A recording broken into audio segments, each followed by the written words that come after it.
ఉత్తరప్రదేశ్ ఈ మధ్యన చేశాను వీడియో.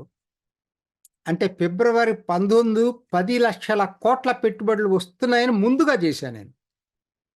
అది అయిపోయింది. ప్రధానమంత్రి మోడీ అటెండ్ అయ్యాడు. ఫిబ్రవరి 19వ తేదీ 10.23 లక్షల కోట్లు ఎగ్జాక్ట్‌గా భూమి పూజ, శంకుస్థాపన జరిగింది. అద్భుతం. 10,00,000 కోట్ల పైనంటే ఒకేసారి అది చిన్న విషయం కాదు. రంగాల వారీ కూడా వివరాలు ఇచ్చారు.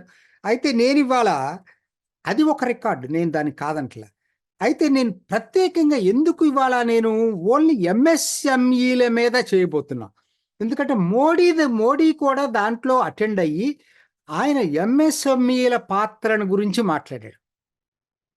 అంటే చిన్న పరిశ్రమలు అనుకోండి, తెలుగులో మనం దాన్ని అందరికీ అర్థమయ్యే భాషలో అంత మైక్రో, స్మాల్ అండ్ మీడియం అంటే అర్థం కాదు కాబట్టి చిన్న పరిశ్రమలు అనుకోండి, కుటీర పరిశ్రమలు, చిన్న పరిశ్రమలు అనుకోండి.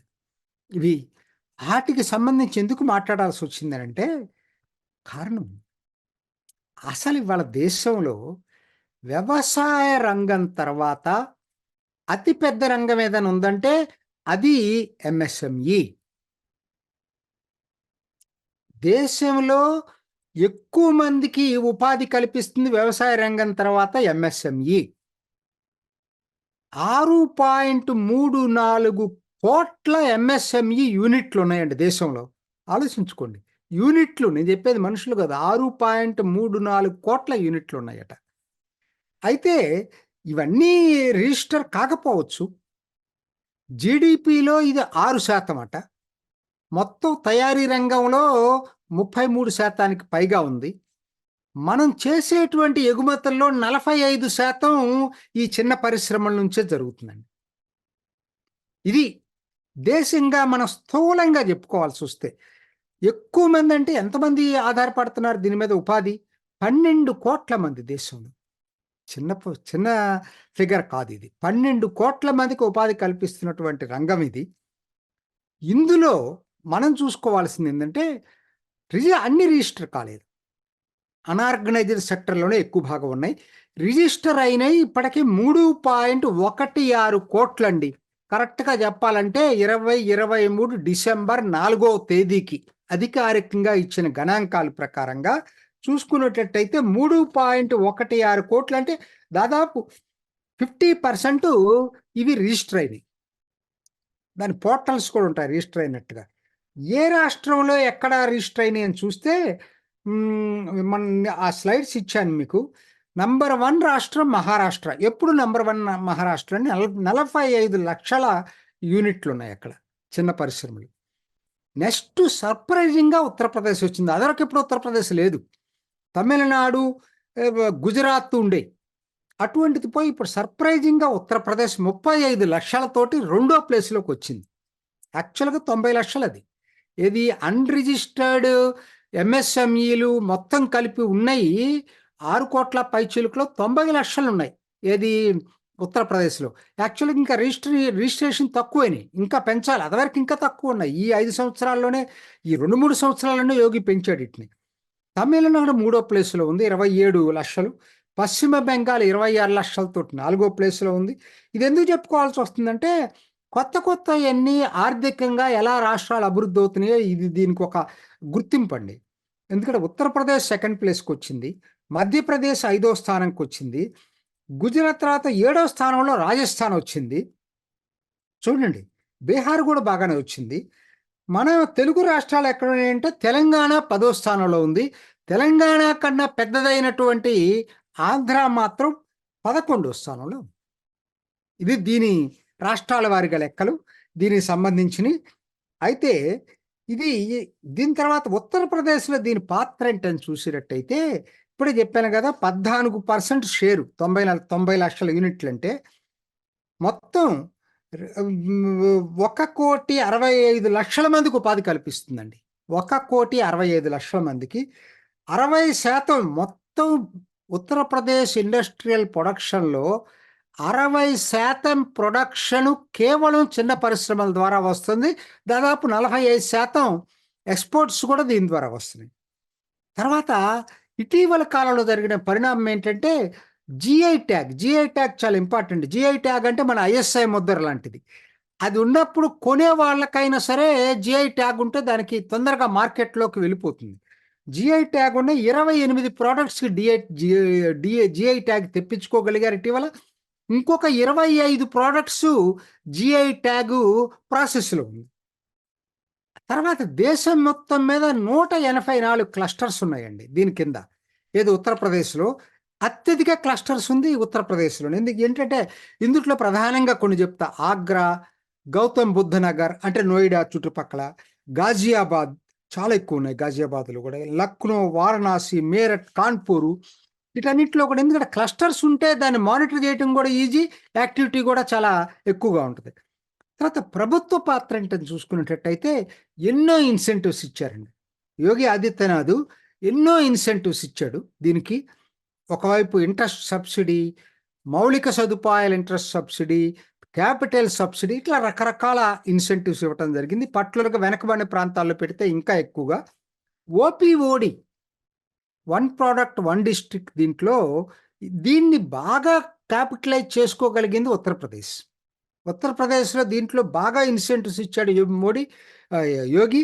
Margin money subsidy, market development assistance. ఉదాహరణకి ఇక్కడ స్టాల్ పెట్టారనుకోండి, ఉత్తరప్రదేశ్లో స్టాల్ పెడితే 75% స్టాలు ఖర్చులన్నీ రాష్ట్ర ప్రభుత్వం పెట్టుకుంటుంది. అదే ఇతర రాష్ట్రాల్లో పెట్టుకున్నా కూడా, ఎందుకంటే హ్యాండీక్రాఫ్ట్స్ చూస్తుంటా కదా, ఎంతోమంది స్టాల్స్ పెట్టుకుంటారు, మీ అందరూ చూస్తూ ఉంటారు. వాటిలో ప్రభుత్వ సబ్సిడీ ఇస్తుంది వాటికి. చాలా మందికి ఈ విషయం తెలియదు. స్కిల్ డెవలప్మెంట్ వాటికి. తర్వాత ఇక్కడ ఇంకొక విషయం మీకు చెప్పాల్సింది ఏంటంటే, ఒకటి ఫ్లిప్కార్ట్ తోటి ఇటీవల ఒప్పందం చేసుకున్నారు. దీనివల్ల వచ్చిన అడ్వాంటేజ్ ఏంది? ఓకే, వాళ్ళు ఇన్సెంటివ్లు ఇస్తున్నారు, ప్రోత్సాహకాలు ఇచ్చి ఓపీఓడి స్కీమ్ కింద ప్రత్యేకంగా వాటిని ప్రమోట్ చేస్తున్నారు. కానీ మార్కెట్ కావాలి కదా. మార్కెట్ అనేది మీరు స్టాల్స్ పెట్టుకునే దానికన్నా ఇటీవల కాలంలో ఈ కామర్స్లో మార్కెట్ ఎక్కువగా ఉంటుంది. ఎందుకంటే తక్కువ విషయం కాదండి, 40 కోట్ల మందికి అందుబాటులో ఉంటుంది ఇది. ఇవాళ ఈ కామర్స్ అకౌంట్ లేని వాళ్ళు లేరు. సో ఇవాళ ఫ్లిప్కార్ట్ తోటి ఒక ఒప్పందం చేసుకోవటం వల్ల ఏమైపోయింది, ఉత్తరప్రదేశ్ దేశం మొత్తం మీద లార్జెస్ట్ ట్రెడిషనల్ హ్యాండీక్రాఫ్ట్ మార్కెట్ ఉందండి అక్కడ. అక్కడ వాళ్ళకి మార్కెట్ దొరికింది. ఇప్పుడు ఫ్లిప్కార్ట్లో చూసుకుంటారు కావాలనుకున్నట్టుకి 2 లక్షల వ్యాపారాలతోటి డైరెక్ట్ కనెక్షన్ పెట్టుకుంది ఫ్లిప్కార్ట్. 105 వాళ్ళు ఫెసిలిటీస్ కానీ వేర్ హౌస్లు కానీ కట్టారు అక్కడ. 6 లక్షల మందికి ఫ్లిప్కార్ట్ ప్రత్యక్షంగా పరోక్షంగా ఉత్తరప్రదేశ్లో ఉద్యోగాలు ఇస్తుంది. ఇవి కాక వాళ్ళందుకు 2 స్కీమ్స్ పెట్టారండి వాళ్ళు. ఫ్లిప్కార్ట్ సమర్థ్, ఫ్లిప్కార్ట్ సమర్థ్ క్రిష్. సమర్థ్ అంటే ఏంటంటే సాంప్రదాయ ప్రాజెక్టులు ఇందాక చెప్పిన దాంట్లో కొనేవి. కొన్ని చెప్తానండి మీకు. సాంప్రదాయ ప్రాజెక్ట్స్ ఏంటనే దాంట్లో కూడా వాళ్ళు ఇచ్చింది. మనం ఎక్కువగా బెనారస్ చీరలు అందరూ తెలుసు కదా, ఇవాళ ఎక్కడికో వెళ్ళాల్సిన పర్లేదు, మీరు ఆన్లైన్లో చూసి కొనుక్కోవచ్చు అది.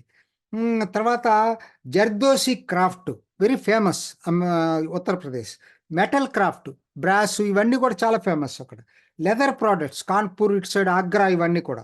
చికెన్ కారీ శారీస్ చూసి తెలుసు కదా, చికెన్ కారీ.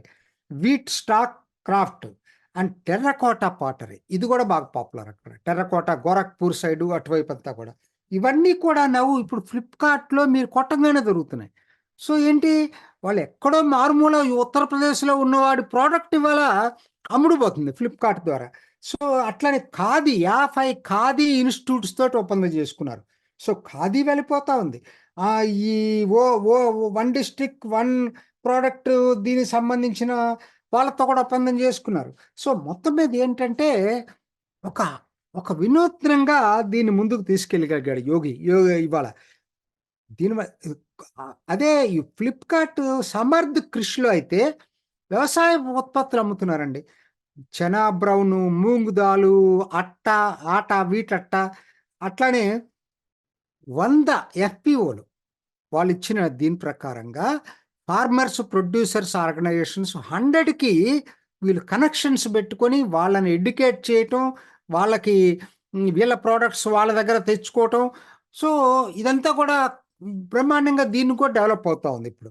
సో ఇదంతా చూస్తుంటే అంటే ఉత్తరప్రదేశ్ ఎంఎస్సీల స్టోరీ ఒకటి కేస్ స్టడీ. ప్రతి రాష్ట్రం కూడా తెలుసుకోవాల్సింది. ఎక్కడో కింద ఉన్నటువంటిది ఇప్పుడు 2వ స్థానంలోకి వచ్చింది రిజిస్టర్డ్ ఎంఎస్ఎంఈల్లో. రెండోది ఎందుకంటే ఇది ఇవాళ ఎంఎస్ఎంఈలే కాదండి. ఇంతకుముందు నేను ఒకసారి చెప్పాను మీకు. స్టార్టప్లో 2023లో మహారాష్ట్ర తర్వాత సెకండ్ ప్లేస్కు యూపీ వచ్చింది. అదివరకు ఎప్పుడు లేదు స్టార్టప్స్లో. సో కాబట్టి అటు స్టార్టప్స్ అయినా ఎంఎస్ఎంఈస్ అయినా ఇవి రాష్ట్రం పురోగతి చెందుతుందనే దానికి చిహ్నం ఇది. 10 లక్షల కోట్ల పెట్టుబడులు, వాటి ప్రోడక్ట్స్ బయటకు అది భూమి పూజ అయింది ఇప్పటికి.